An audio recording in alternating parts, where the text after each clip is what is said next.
We're here with a depiction, a painting of the Bethesda Fountain in Central Park, one of the real landmarks of Central Park, the Bethesda Angel at the fountain. And this, of course, is one of the most famous landmarks and also one that's chosen by painters frequently. It's really an icon. It's been depicted frequently in art, and I'm wondering how you came to choose it and how you sort of thought you would put your own spin on the work. Well, I don't know if the shape is a spin, but it is an attempt to try and make it my own as far as its originality is concerned. The image, as you stated, is extremely popular with good reason. It was done by a female sculptress named Edna Stebbins. She was the sister to Henry Stebbins, who was the commissioner. It was the only sculpture to be designed within the park. Everything else originally, yes, under Olmsted Verbeau. Mm-hmm. Right. The angel herself was traditionally held in the male genre.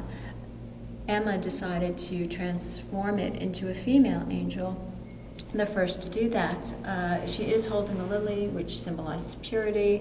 Below are the putti, which symbolize temperance, peace, health, and purity. With that said, the water at that particular time symbolized purity. There was, in New York's history, a very bad source of water yes. Until upstate up in Croton an aqueduct was built. So this sculpture came into being to celebrate that moment. At a very timely juncture. And the word Bethesda harkens back to the biblical Bethesda in Jerusalem, known for its miraculous healing, purifying for health. Yes. When you're on the site in Central Park, actually, it's very interesting because the angel is not terribly large, certainly, and yet it manages to hold, in terms of scale, the entire surrounding area, so that your eye is sort of inexorably drawn towards it, and it really acts as a focal point. And I think you've managed to do that very nicely here with the triangular shape to focus on the piece. Thank you. Yes. It is 15 feet in diameter, the whole. The entire fountain structure. Yeah, it is. I have to agree with you. It is very majestic when you see it from afar, and then when you get closer to it, it holds its own. And the truncation, I was really searching to make her come forward by cutting out a lot of the sky. You emphasize that. Well, let's look at another one of your paintings where you play with the idea of scale. Okay.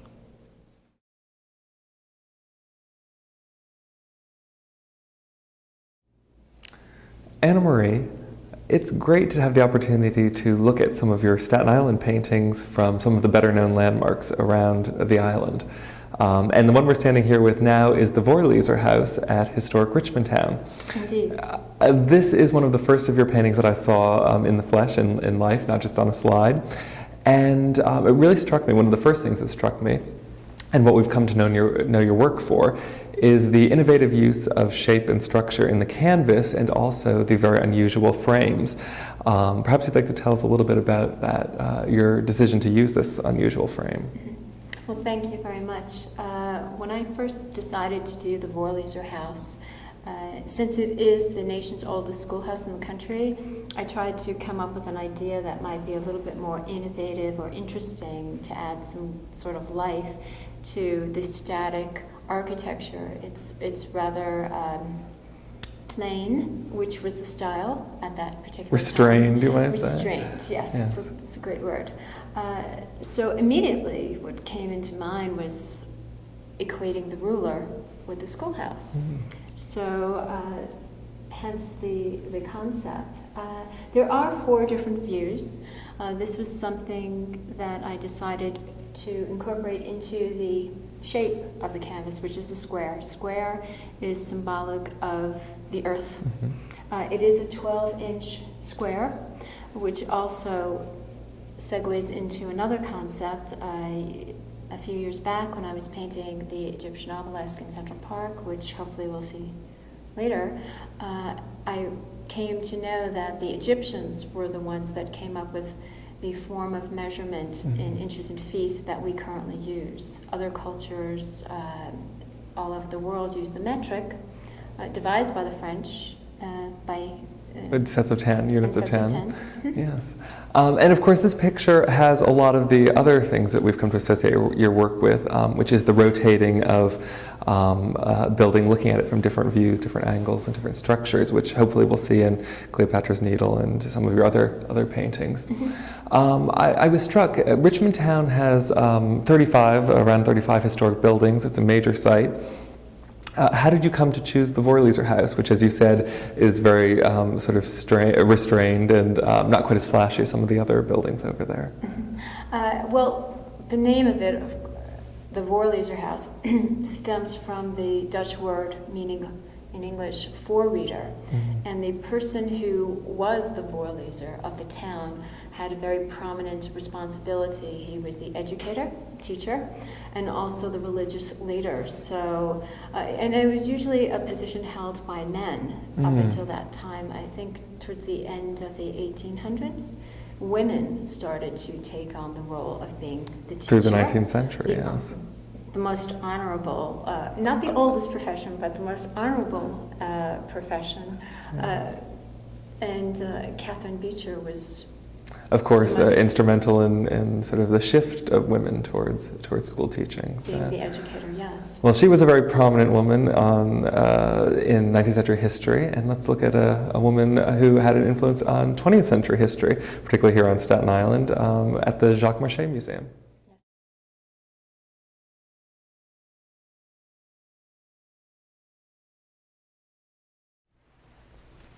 We're standing here in front of Tibetan Museum Mandala, which is another one of your paintings of a Staten Island location. And of course, you can see here the very innovative and unusual canvas structure, a tondo inside of a square.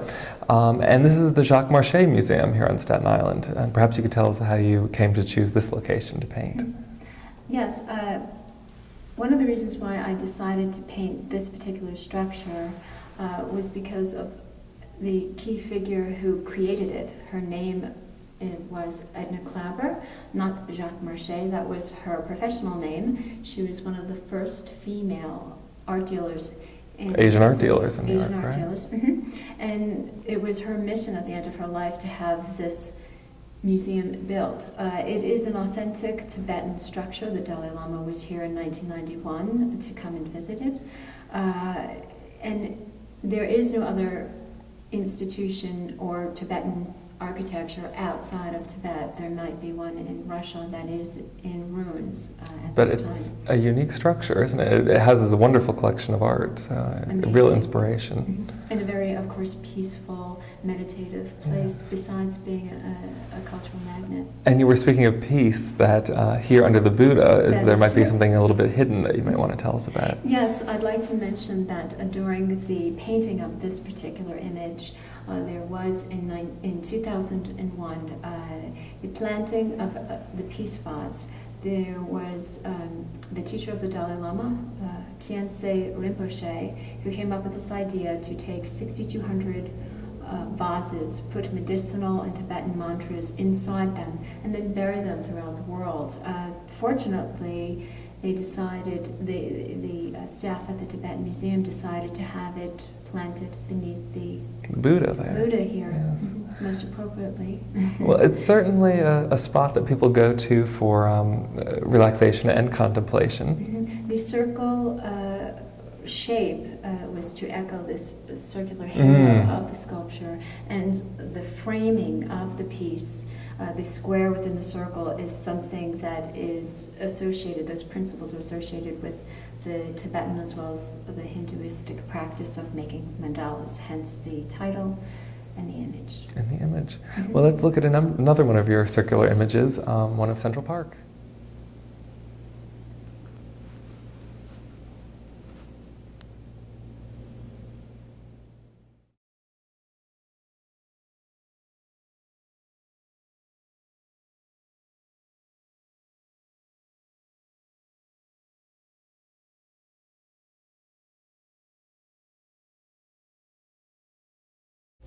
So we are standing here in front of another Tondo, a second Tondo, this time one from Central Park. And the title of this piece is The Croquet Game, Male-Female, Active-Passive, which might puzzle some viewers, so perhaps you'd like to explicate that a little bit. Talk about the title. Yes, the title is designed with the piece. Usually the circle in Chinese philosophy will evoke the idea of yin and yang. So this is male, female, in each one of these segments with the figures. These two are relaxing. Here she's active. Here he's active and ready to make his shot into the game. And ready to be clunked on the head. And ready to and he doesn't make the right avoid being move. hit if he doesn't get the shot, right? It was originally the game of croquet. In this country, men and women could not play sports together. This game changed that. The game in and of itself goes back to the French, dates back to the early, I think, 1700s, named Palais Malais. In London, it became very popular at the turn of the century.